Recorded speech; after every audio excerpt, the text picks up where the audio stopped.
अभी तक जो हम चर्चा कर रहे थे उसमें यूजीसी पाठ्यक्रम से संदर्भित जो अंतर्द्वंद हैं उनके संदर्भ में हमने चर्चाएं प्रस्तुत की। अब इस वीडियो ट्यूटोरियल के द्वितीय प्रभाग में हम जो चर्चा करने के लिए प्रस्तुत हैं वह प्रथम प्रश्न पत्र पर चर्चा कर रहे हैं।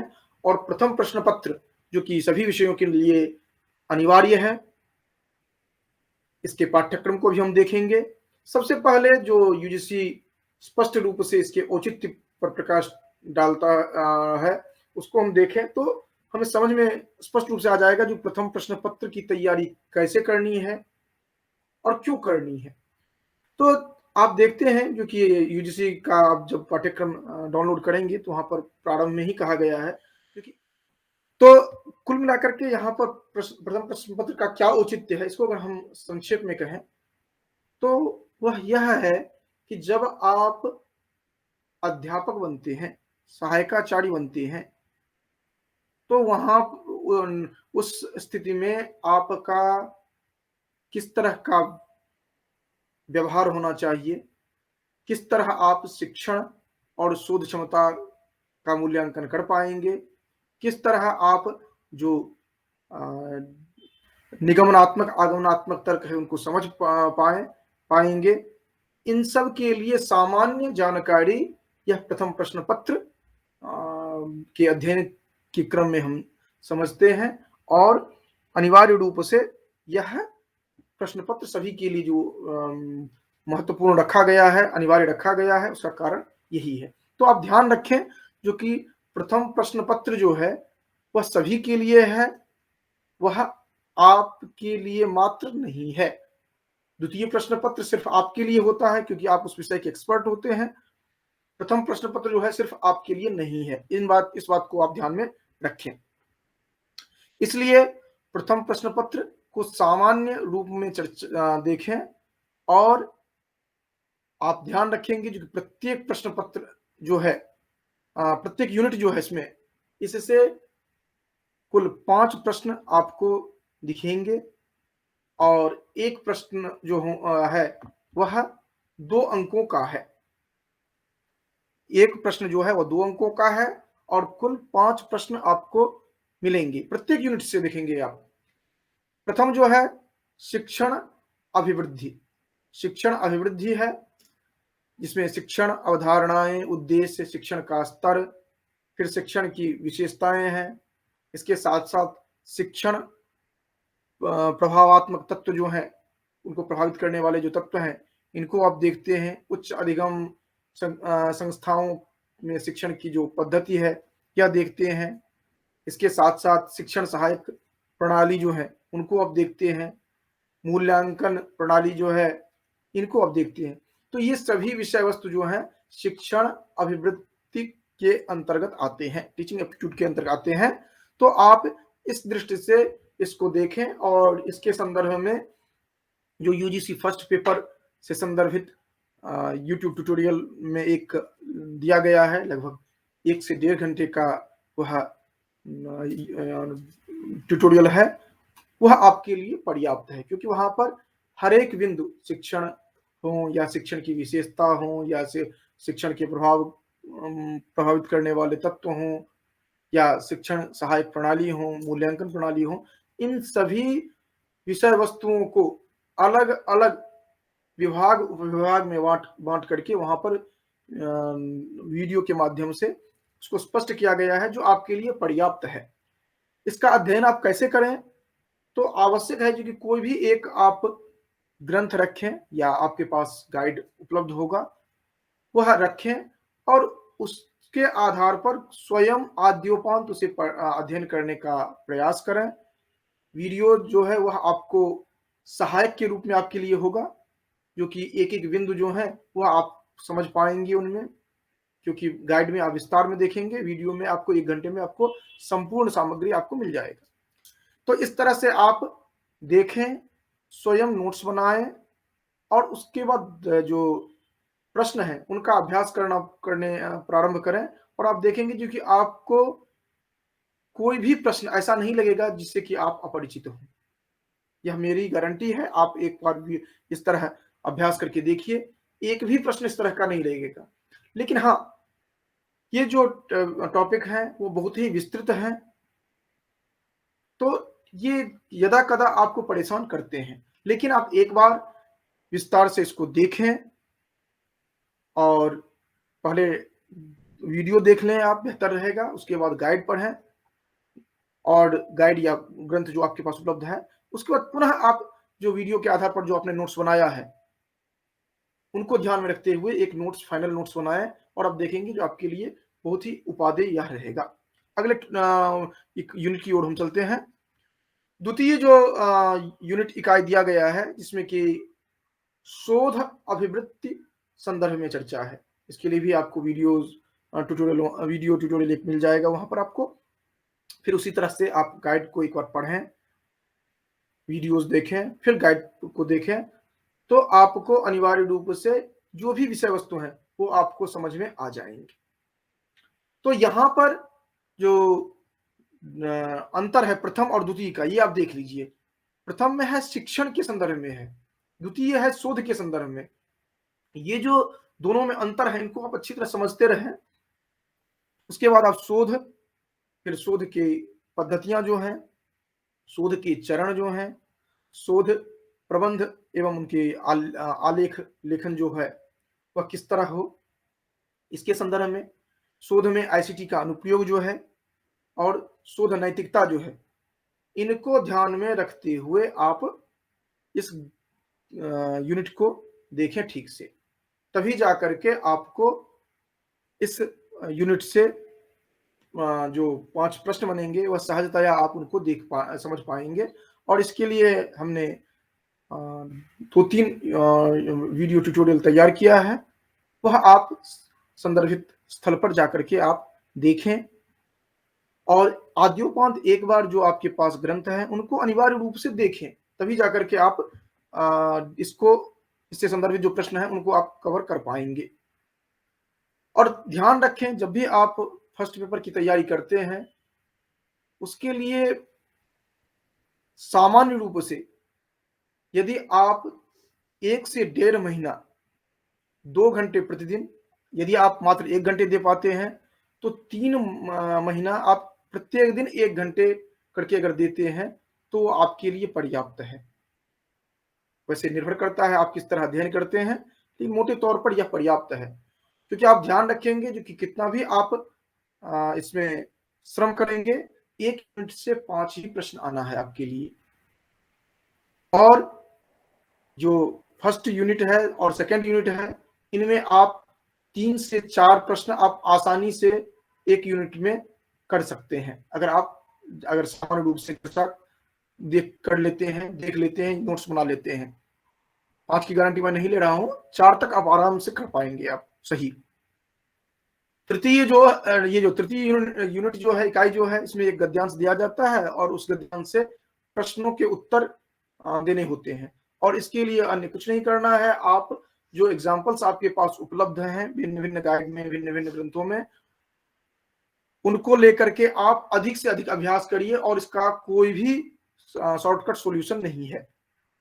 इसमें यह है कि अगर आपको समझ में नहीं आता है तो आंग्ल माध्यम में जो दिया गया है वह पढ़ें, या फिर हिंदी माध्यम से बेहतर है जो वहां पर आंग्ल माध्यम में आप पढ़ें, वो आपको सहज रहेगा आपके लिए।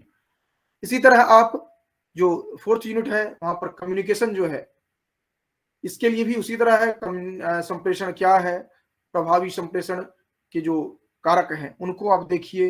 इसके बाद प्रभावी संप्रेषण में बाधाएं क्या क्या हैं, फिर जन मीडिया और एवं समाज जो है, इनको आप ये जो टॉपिक दिए गए हैं, ये कहीं ना कहीं आपको कंटेम्प्रेरी जो देखते हैं, अपना समसामयिक समाज को जो देखते हैं, उनसे संदर्भित रहता है यह।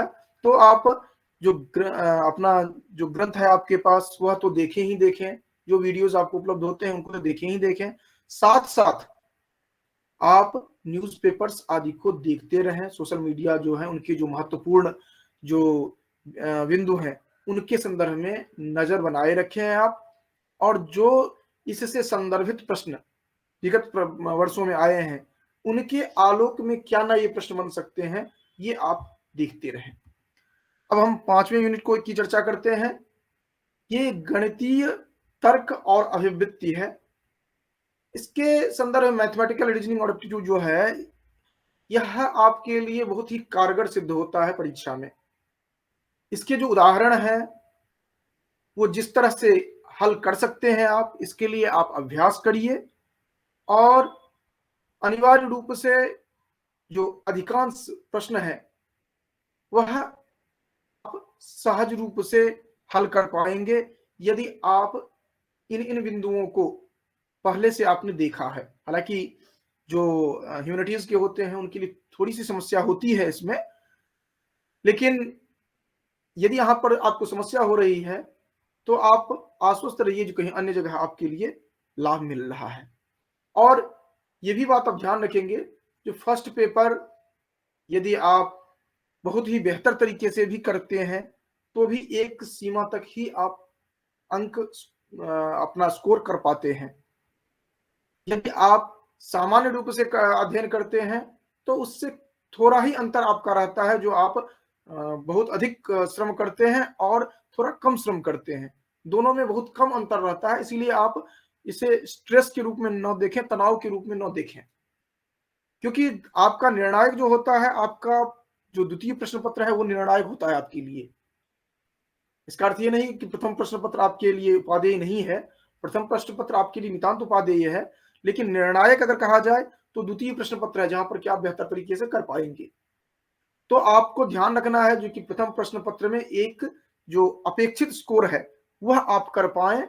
इसके लिए किस यूनिट पर आपको कितना फोकस करना है, कहां से कितना आप स्कोर कर सकते हैं, इस पर आप ध्यान दें। तो इस दृष्टि से ही आप गणितीय तर्क और अभिवृत्ति को आप देख सकते हैं।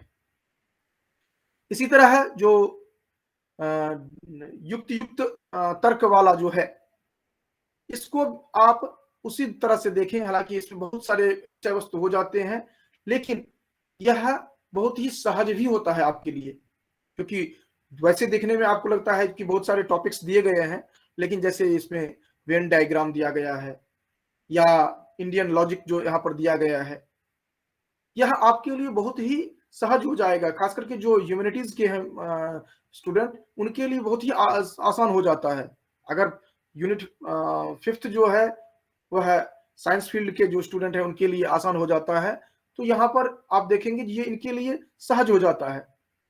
तो इसको आप ठीक से देखने का प्रयास करें और उम्मीद करते हैं जो कि इसमें कहीं भी आपको समस्या नहीं होगी। जैसे कि आप देख रहे हैं कि अनुमान की संरचना जो है, प्रकार जो है, व्याप्ति जो है, हेत्वाभास जो है, कुल 5 प्रश्न आने हैं इनमें से। और आप देख रहे हैं जो 1 2 3 4 5 6 7 मुख्य जो इसका प्रभाग बनाया गया है। तो इन 7-8 प्रभाग में से आप समझ सकते हैं जो कि जैसे अनुमान है या प्रमाण है, इनसे एक एक प्रश्न आ सकते हैं। भारतीय तर्कशास्त्र, अर्थात 5 में से तो 2 से 3 प्रश्न तो आपके भारतीय दर्शन जो है उससे आपको टच कर रहे हैं।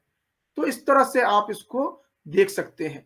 ठीक, परंपरागत विरोध वर्ग में से अधिकांश के जो लॉजिक जिनका रहा होगा ग्रेजुएशन में या पोस्ट ग्रेजुएशन में, तो वो उनके लिए बहुत ही आसान हो जाएगा। जैसे परंपरागत विरोध वर्ग आदि जो है वो बहुत ही सहज हो जाता है। जो युक्त के ढांचे का जो बोध दिया गया है, जो कि स्ट्रक्चर ऑफ आर्गुमेंट्स दिया गया है, वह आसानी से हो जाएगा। इस सबको हम टच ही नहीं करना चाहते हैं। समस्या यह होती है कि हम उसको टच नहीं करना चाहते हैं, उसके प्रश्नों को हम हल करके देखते नहीं, अभ्यास नहीं करते हैं, केवल हम सैद्धांतिक पक्ष को देखते हैं। तो इस बात ये ध्यान रखेंगे जो कि 6th यूनिट जो है, सैद्धांतिक की अपेक्षा प्रैक्टिकल पर ज्यादा आपको जोर देना होगा। अब हम आते हैं 7वें यूनिट पर। 7वें यूनिट में डाटा इंटरप्रिटेशन जो है, आंकड़ों की व्याख्या, यह आपके लिए बहुत ही सहज होता है, क्योंकि एक बार अगर आप ठीक से देख लेते हैं, उसको समझ लेते हैं, तो इनसे आपके 5 के 5 प्रश्न आपके सही हो सकते हैं। तो इस पर आपको फोकस करना चाहिए। ये 5th 6th और 7th यूनिट्स में से मैंने जो अभी 7th यूनिट की बात मैं कर रहा हूं, ये 7th यूनिट जो है आपके लिए बहुत ही आसान रहेंगे। 5 से 5 आप ला सकते हैं। 6th जो है उसमें 5 में से 2-3 प्रश्न आप आसानी से ला सकते हैं। तो इस तरह से अगर आप अपने आप को आइडेंटिफाई करने का प्रयास करेंगे, कहाँ-कहाँ से आप ला सकते हैं प्रश्नों के उत्तर को ला सकते हैं और मार्क्स ला सकते हैं, उसके आधार पर ही एक-एक करके बूँद-बूँद से घड़ा भरेगा आपका। क्योंकि प्रत्येक यूनिट से 5 प्रश्न आने हैं, ये ध्यान रखिएगा। इसके बाद हम आते हैं जो कि सूचना एवं संचार प्रौद्योगिकी। इसमें आप ध्यान रखेंगे जो कि यहाँ पर वीडियो ट्यूटोरियल जो है वहाँ पर दिया गया है, 3-4 वीडियोज़ वहाँ पर उपलब्ध हैं इस चैनल पर। वो आपके लिए पर्याप्त सामग्री उपलब्ध करवाएँगे। इसके साथ-साथ और भी वीडियोज़ अपलोड किए जाएँगे, उनको आप देखेंगे। लेकिन इस यूनिट से संदर्भित एक विशेषता यह है कि आपको समसामयिक जो गतिविधि है, उस पर ध्यान देना अनिवार्य है। जो पिछले 2-3 महीने में जो घटनाक्रम रहे हैं, इनको ध्यान देना अनिवार्य है। ये ज़रूर आप ध्यान रखेंगे, इन विषय वस्तुओं के आलोक में ये ध्यान रखेंगे, क्योंकि आईसीटी कहने के लिए छोटा-सा टॉपिक है, लेकिन इसका क्षेत्र जो है अत्यंत ही विशाल है, तो ये आप ध्यान रखेंगे। इसके बाद जो हम देखते हैं यूनिट 9 जो देखते हैं, इनमें बहुत ही विस्तृत टॉपिक है ये है और उतना ही सहज है, क्योंकि इसमें जो सैद्धांतिक पक्ष जो हैं, उनको आप ध्यान में रखें। इसके साथ-साथ जो समसामयिक परिदृश्य जो है, उनको आपको ध्यान देना है और यदि आप समसामयिक परिदृश्य को ध्यान देते रहते हैं, तो 1 से 2 प्रश्न उससे आप पकड़ लेते हैं और सैद्धांतिक से 1 से 2 प्रश्न वहाँ से आप पकड़ पाएँगे। तो इस तरह से आप इसमें से भी 2 से 4 प्रश्न तक आसानी से गेन कर सकते हैं आप। तो आप इस तरह से एक-एक यूनिट को ध्यान में रखें और अपना टारगेट रखें जो कि हम इतना प्रश्न हमें किसी भी स्थिति में सही करना है। आप 50 आउट ऑफ 50 पर मत जाइए। आपको ध्यान रखना है कि इतना मुझे मिनिमम लाना है और इतने के लिए हमें इतने का अटेम्प्ट करना है ठीक से, जो कि सही-सही आ सके। इसी तरह आप 10th यूनिट जो है, ये उच्च शिक्षा प्रणाली से संदर्भित है। इसमें जो आपके लिए उपादेय होंगे, समसामयिक परिदृश्य भी आपके लिए उपादेय होंगे। जो बहुत सारे जो सरकारी वेबसाइट्स हैं, वो आपके लिए उपादेय होंगे। इसके साथ-साथ जो भिन्न-भिन्न जो नीति बनाए गए हैं सरकार के द्वारा उच्च शिक्षा से संदर्भ में, वो आपके लिए उपादेय होंगे और सैद्धांतिक पक्ष तो आपके लिए उपादेय हैं ही। तो कुल मिलाकर के ये जो आपने 10 यूनिट देखा है, ये जो 10 यूनिट्स जो हैं, ये आपके लिए अत्यंत ही उपादेय हैं और प्रयास आप ये रखेंगे जो कि हर यूनिट्स को अपनी क्षमता के अनुरूप आप देखने का प्रयास करिए और जितने भी यूनिट्स हैं, उनसे संदर्भित नोट्स जो हैं, वह आपको वेबसाइट पर उपलब्ध करवाए जाएँगे, आप देखेंगे। वीडियोज़ जो हैं, वो आपके लिए उपलब्ध होगा। तो आप इस तरह से देखें और कुल मिलाकर के कहीं भी आप कोचिंग करें, कहीं भी आप किसी का मार्गदर्शन लें, कहीं भी आप कोई भी ग्रंथ पढ़ें, लेकिन प्रारंभ में जो आपको बताया गया है, क्योंकि इन विषय वस्तुओं को ध्यान में नहीं रखेंगे, तो आपके लिए कठिन है। आपको स्वयं तैयारी करनी है, किस तरह से किस विषय वस्तु को कितना ध्यान देना है, कितना समय देना है, किस तरह नोट्स तैयार करना है, ये आपको ध्यान में रहना चाहिए। तो कुल मिलाकर के जो हमने प्रथम प्रश्न पत्र के संदर्भ में चर्चा जो की, यह इतना है और उम्मीद है जो कि यह आपके लिए निश्चित रूप से उपादेय होगा और अगर कोई प्रश्न हो तो आप हमसे प्रश्न कर सकते हैं। इसी के साथ मैं यहाँ पर जो चर्चा है उसको हम समाप्त करते हैं। फिर मिलेंगे। धन्यवाद।